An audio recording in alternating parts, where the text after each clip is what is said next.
오늘 하루 되시기를 축복합니다. 그 천성의 주인이신 하나님의 말씀, 함께 볼 말씀은 열왕기하 9장 27절부터 37절까지 말씀입니다. 열왕기하 9장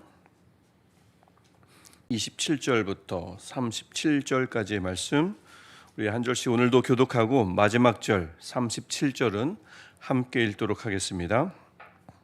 유다의 왕 아하시아가 이를 보고 정원의 종자길로 도망하니 예후가 그 뒤를 쫓아가며 이르되 그도 병거 가운데서 죽이라 하매 이블로암 가까운 구루 비탈에서 치니 그가 무기토까지 도망하여 거기서 죽은지라.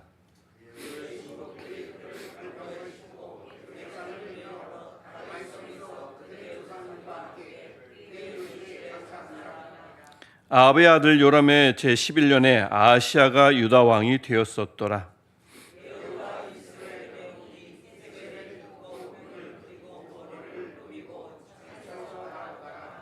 예후가 문에 들어오매 이르되 주인을 죽인 너 시므리여 평안하냐 하니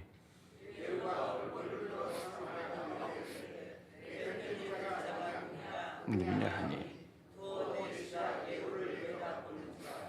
이르되 그를 내려 던지라 하니 내려 던짐에 그의 피가 담과 말에게 튀더라. 예후가 그의 시체를 밟으니라. 가서 이 조주가 된 찾아가서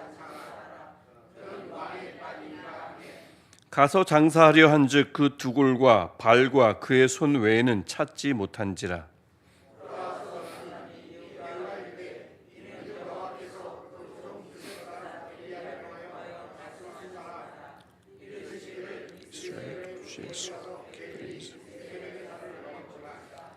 그 시체가 이스라엘 토지에서 거름같이 밭에 있으리니 이것이 이세벨이라고 가리켜 말하지 못하게 되리라 하셨느니라 하였더라. 아멘. 시편 68편의 시편 기자는 이렇게 하나님을 향해서 고백했습니다. 날마다 우리 짐을 지시는 주, 곧 우리의 구원이신 하나님을 찬송할지로다. 아멘. 오늘도 우리가 어김없이 여러 짐을 지지요. 어김없이 가정과 직장에서 매일같이 쉬는 일상의 짐을 질 거고요. 또 내 가까이서 예측하지 못한 돌연 발생한, 그래서 어떻게든 책임져야 할 또 짐을 져야 하는 분들도 있습니다. 날마다 우리 짐을 지시는 주, 곧 우리의 구원이신 하나님께서 이 시편 기자의 하나님이실 뿐만 아니라 오늘 우리의 하나님이신 줄 믿습니다. 하나님께서 우리의 기도를 오늘도 물리치지 않으시고 우리의 무거운 짐을 대신 져주시기를 간절히 소망하며 축복합니다. 오늘 우리가 읽은 본문은 예후가 이제 어제는 이 요람을 죽였죠. 그리고는 두 명의 남은 인물, 아주 중요한 인물인 아하시아, 유다 왕 아하시아와 그 유명한 이세벨을 죽이는 장면으로 가득 차 있습니다. 좀 다소 끔찍한 장면입니다. 죽음으로 가득 찬 장면인데다가 이세벨이 죽는 장면은 아주 굉장히 끔찍한 것 같아요. 끔찍한 죄악을 저지른 만큼 그 결말이 또 그렇습니다. 아하시아의 죽음이 27절부터 29절에 나오는데 어제 요람이 예후의 화살에 이제 맞고 직사할 때 그 살해 현장에 그 아하시아가 병문안 왔기 때문에 있었습니다. 그곳에 있었는데 21절을 보면 그런데 그 요람이 살해되는 걸 아하시아가 보고 겁이 나서 도망갔는데 예후가 그를 따라가서 죽였습니다. 그게 이제 27절의 내용입니다. 예후는 요람만 죽이면 되지 왜 유다 왕 아하시아까지 죽였을까요? 아하시아가 누구이길래요? 유다 왕 아하시아는요, 우리 오므리의 손녀인 아달랴의 아들이라고 8장에 보면 나와 있습니다. 나중에 한번 보시면 됩니다. 그래서 이 말이 뭐냐면 역사상 가장 악한 아합, 이세벨의 사위라는 뜻입니다. 그래서 우리 월요일날 설교도 들었지만 이 아합 가문과 유다 가문이 섞였어요. 섞이면 안 되는데 섞였습니다. 범죄입니다. 그래서 그 아니나 다를까 29절을 보면 아하시아가 옛날에 등극했던 일을 다시 반복하지 않아도 되는데 반복합니다. 그 왕위 등극이 언제 일어났느냐? 아합의 아들 요람의 제11년에 일어났다고 굳이 언급합니다. 언급할 때나 죽을 때나 언급하는 경우인데 갑자기 여기 들어왔어요. 그러니까 이 등극할 때 들어오는 건데 갑자기 여기 들어왔습니다. 아하시아가 아합과 같은 식구임을 다시 한번 짚어주는 거죠. 그가 왜 죽어야만 하는지를 암시하는 것입니다. 왜 아하시아를 예후는 죽였을까요? 정치적으로 볼 때는 아하시아를 살려두면 아하시아가 가족이니까 보복을 할까봐, 보복을 미연에 방지하기 위해서 죽였을 목적이 있을 겁니다. 적어도 겉보기엔 그렇습니다. 정치적으로 봐도 그렇죠. 그래야 되죠. 하지만 더 중요한 점이 있음을 우리 성경은 우리에게 말씀합니다. 왜냐하면 하나님의 예언, 엘리야를 통해서 열왕기상 21장에서 했던 하나님의 예언이 이루어지는 현장이기 때문에 이것은 정치적인 사건이 아니라 하나님의 일이 일어나는 거룩한 사건임을 오늘 말씀은 우리에게 보여줍니다. 엘리야가 아합에게 어떻게 저주했냐면 열왕기상 21장 21절에 내게 속한 남자는 이스라엘 가운데 매인자나 노인자를 다 멸할 것이요, 아합을 멸할 뿐만 아니라 아합과 관련된 모든 자는 다 멸망하게 되어 있었습니다. 그러니 당연히 아하시아, 그 사위인 아하시아도 아합과 직결된 인물이니까 죽을 수밖에 없었습니다. 이 저주의 대상이 된 겁니다. 그래서 악을 끊어버리려는 그 하나님의 말씀이 실현된 현장이 바로 이 그 아하시아의 죽음 현장이라고 할 수 있는 거죠. 30절부터 37절에는 이세벨의 죽음이 나옵니다. 좀 길게 나오면서 잔인하게 묘사되고 있습니다. 예후가 이제 그 아하시아를 죽이고는 다시 이스라엘 궁전으로 돌아왔습니다. 그 돌아온 소식을 이세벨이 듣지요. 듣고는 무엇을 합니까? 30절에서 눈과 머리를 단장합니다. 볼터치 안 했고요. 립스틱으로 입술 바르지 않았어요.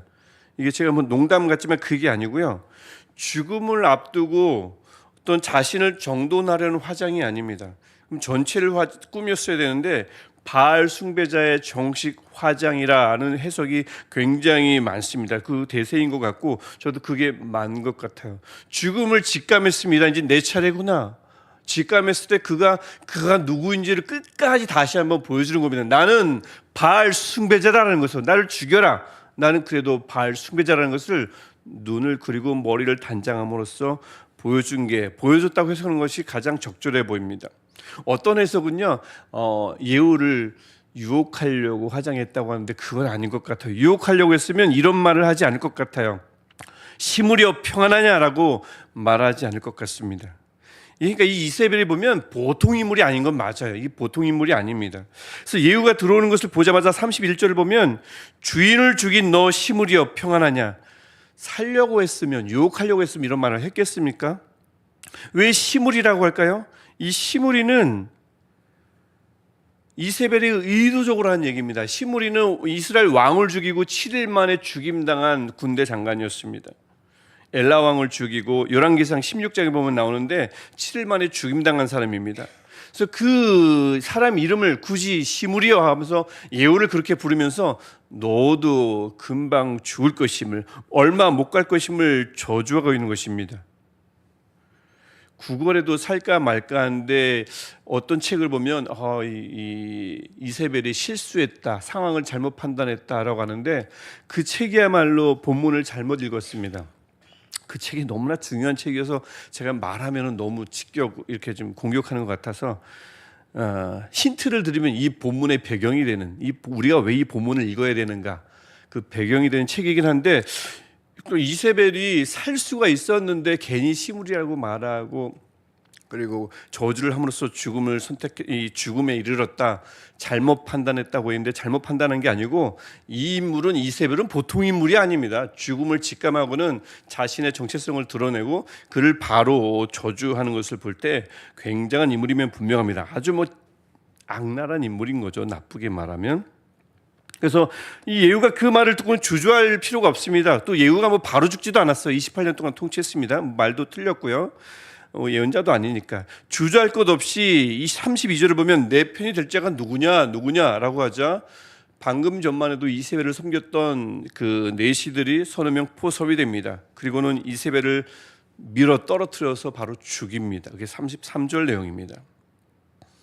예후는 그 시체를 어떻게 했다고 하죠? 33절에서 짓밟았습니다. 예후의 어떤 잔인한 면모를 볼 수도 있다라고도 볼 수 있지만 이 이세벨은 전형적인 술수와 우상숭배의 대표적인 인물입니다. 보십시오, 얼마나 악랄한지. 끝까지 죽음 앞에서도 전혀 꺾이질 않잖아요. 그 꺾이지 않는 죄악에 대한 하나님의 승리, 하나님의 정복을 상징하는 해석이라, 이 장면이라 부르는 것이 굉장히 올바르다 생각합니다. 끈질기게 북이스라엘을 붙들고 흔들었던, 그들을 악하게 만들었던 바알 숭배와 술수에 대한 하나님의 공격과 하나님의 승리임을 그 예후의 행동을 통해서 잘 볼 수 있다고 생각합니다. 그래서 이 본문을 보면 이 이세벨을 죽이고는 예후가 먹고 마셔요. 바로 그 시신을 수습해야 되는데 먹고 마시다가 이세벨의 장례를, 이세벨의 왕가의 딸이니까 장례를 치르라고 명했지만 34절을 보면, 35절을 보니 뭐만 남았습니까? 두개골하고 손과 발만 남았습니다. 팔도 아니고 손과 발만 남았습니다. 이것의 36절을 보면 왜 이세벨의 시신이 수습되지 않았는가, 제대로 수습되지 않았는가를 열왕기상 21장 23절의 예언 성취라고 이 예후는 말합니다. 21장 23절을 보면 열왕기상, 개들이 이스라엘 성읍 곁에서 이세벨을 먹을지라, 동일하게 아합을 향한 엘리야의 예언과 또 이세벨을 향한 엘리야의 예언이었습니다. 하나님이 주신 말씀이었죠. 이 말씀이 이루어졌다라고 본문은 그렇게 마무리하고 있습니다. 그래서 비참하게 결말을 맞이하다 보니 이세벨의 시신이 포도밭에 버려졌는데 나봇의 밭에 버려졌겠죠. 그가 빼앗았던, 그 관치했던 그 밭에 그의 시신이 버려졌습니다. 아이러니합니다. 그곳에서 나중에 흙과 섞여가지고 이것이 거름인지 사람인지 흙인지 모르게 되었다. 이게 이제 37절의 결말인 거죠. 여러분, 이제 내일도 예후의 모습을 보겠지만 지금까지 예후의 모습을 보면 우리가 함께 보았듯이 이 예후가 거침없이 아하시아와 이세벨의 죽음을 몰아가는 장면, 이 장면으로 가득합니다. 근데 그 장면을 하나하나, 그 상황을 하나하나 보면 이스라엘이만큼 어느 누구도 예후에게 저항 한번 못하고 그냥 쓰러집니다. 사람들은 말만 하면 예후의 편이 됩니다. 예후의 활솜씨가 좋아서요? 예후의 세력이 훨씬 커져서요? 예후가 준비를 잘 했어요? 예후의 언변이 뛰어나서요? 설득력이 뛰어났습니까? 터무니없는 추측은 아닐 겁니다. 분명히 예후는 이를 다 가지고 있었습니다. 하지만 이 사건이 다 하나님의 말씀, 즉 열왕기상 21장에서 예언되었던 하나님의 말씀과 직결되어 있음을 가만히 볼 때 예후의 탁월함이 핵심이 아니라는 것을 알 수가 있죠. 오늘 본문은 분명히 이렇게 말합니다. 이 모든 사건들은 예후의 탁월함이 이뤄낸 사건이 아니라, 결과물이 아니라 하나님의 말씀이 이루어진 현장이라고 우리에게 말씀합니다. 정말 예후 앞에서 아하시아도, 이세벨도, 그 유명한 그 대단한 이세벨도 추풍 낙엽처럼 쓰러진 것은 예후가 대단해서가 아니라, 예후가 준비를 잘해서가 아니라, 사람들이 그의 편에 선 것은 예후가 언변이 뛰어나서가 아니라, 설득력이 뛰어나서가 아니라, 예후 때문이 아닌 예후를 부르신 하나님, 그 하나님이 일하셨기 때문이라고 오늘 본문은 우리에게 말씀합니다. 어떤 하나님이요? 하나님을 가장 분노하게 했다고 하는 그 아합을 하나님께서 멸하시기로 작정하셨잖아요. 그 하나님 말입니다. 이 멸하시기로 작정하고 약속하신 하나님이 일하시니까 어느 누구도, 그분이 일하시니 어느 누구도 감히 맞설 수가 없었습니다. 그 하나님의 부르심을 예후가 받았잖아요. 그리고 그 하나님의 말씀을 예후가 기억했지 않습니까? 그래서 그것을 이루어가는 전체 과정은 차분하고 신중하게 진행됐습니다. 하지만 결정적인 순간 그 대상을 직면하자 예후는 거침없이 담대하게 맞서고 일했고요. 그랬더니 아무리 이세벨처럼 제 아무리 강력해 보인다 하더라도 그 앞에서 속절없이 무너지고 말았습니다. 하나님이 하신 일입니다. 본문은 우리에게 분명히 그렇게 말씀합니다. 여러분, 오늘 한 해 하나님이 주신 말씀 있을 겁니다. 또 그 말씀을 따라 2024년은 어떻게 내가 살아갈 것이다 계획을 세우셨을 거예요. 제 계획에 모기가 제 앞에서 알짱거리는 계획은 없었는데 잡았습니다. 한 번에 잡았습니다. 그 하나님의 말씀을 신뢰하고 그것을 준비하고 이뤄가는 전체 과정은 섣부르면 안 될 것입니다. 차분하고 신중하게 진행되어야 하겠죠. 어제 말씀을 나눴던 것처럼. 하지만 결정적인 순간을 직면하면 거침없이 담대하게 움직여야 합니다. 특히 그 계획이 죄악을 끊어내는 거라면 말입니다. 죄악과 범죄에 맞서려는 계획이라면 말입니다. 내가 반드시 버려야 할 것이 그 계획 안에 있다면 말입니다. 그 계획에 대해서는 그 계획의 그 결정적인 순간을 우리가 맞닥뜨리면 거침없이 담대하게 인내해야 할 줄 믿습니다. 특별히 죄에 대해서는 그렇습니다. 죄에 대해서는 전혀 주저할 일이 없죠. 죄를 맞서는 일을 나중으로 미루는 건 옳지 않습니다. 아량은 다른 데 쓰는 겁니다. 죄악에 맞서라고 주시는 덕목이 아닙니다. 우리가 그렇게 하나님의 말씀을 받고 하나님의 계획을 가지고 올 한 해 벌써 상반기를 이어왔고 이제 하반기를 바라보고 있는데 그 계획을 이뤄가는 우리, 차분하고 그다음에 치밀하게 이뤄가는 우리를 하나님이 그저 혼자 우리를 그냥 혼자 내버려 두겠습니까? 이 일을 혼자 알아서 하게끔 하나님이 우리를 그냥 외면하시겠습니까? 예후를 통해서 일하신 하나님이 우리를 통해서 일하시는 하나님이신 줄 믿습니다. 이게 우리 믿음 아니겠습니까? 그분이 거침없이 담대하게 일하시니 어느 누구도 감히 맞설 수가 없을 것입니다. 하나님이 우리를 위해서 일하시고 하나님이 그분의 일을 일하시면 그 하나님 앞에 어떤 것도 감히 맞설 수가 없을 것입니다. 아무리 이스라엘처럼 대단해 보여도 그도 속절없이 쓰러질 게 분명합니다. 이것이 믿음입니다. 이 믿음을 끝까지 간직하는 저와 여러분 되셨으면 좋겠어요. 하반기 6달 앞두고 있습니다. 또 7월도 거의 또 막 가고 있기 때문에 5달 반 남았습니다. 이 5달 반 동안 하나님이 주신 올 한 해 우리 계획을 우리가 짊어지고 갈 텐데 이 짐을 하나님께서 같이 지고 가실 줄 믿습니다. 하나님이 대신 지고 가실 줄 믿습니다. 그 하나님을 우리가 꾸준히 연말까지 그 경험하며 그분을 만나며 그분과 동행하는 저와 여러분 되시기를 간절히 축복합니다. 날마다 우리 짐을 지시는 주 곧 우리의 구원이신 하나님을 찬송할지로다. 아멘. 우리 같이 기도하겠습니다. 하나님, 올 한 해를 우리에게 주시고 순간순간 말씀을 주셔서 무엇을 할까, 어떻게 걸어가야 할까 잘 알지 못할 때, 애매했을 때 하나님 말씀을 주시고 계획하게 하시니 감사합니다.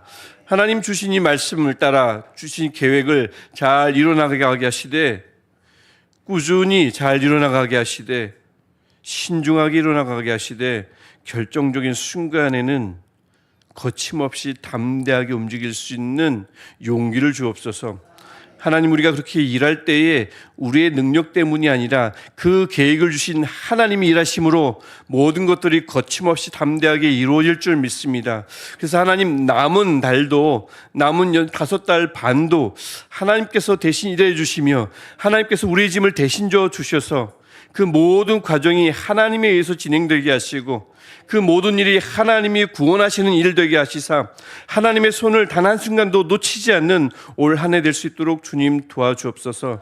날마다 우리 짐을 지시는 주 곧 우리의 구원이신 하나님을 우리가 만나고 그래서 남은 우리 여생을 날마다 그 하나님을 찬송하며 살아가게 하옵소서.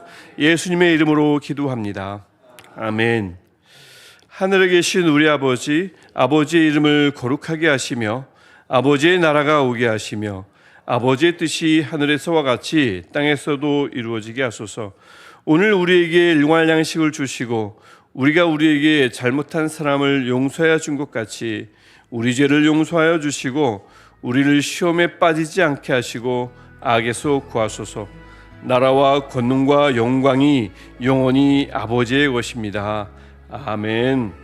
오늘도 우리를 위해서 거침없이 담대하게 일하시는 하나님을 의지하며 우리 아낌없이 마음을 쏟아놓아 기도하시다가 자유롭게 집으로 돌아가시겠습니다.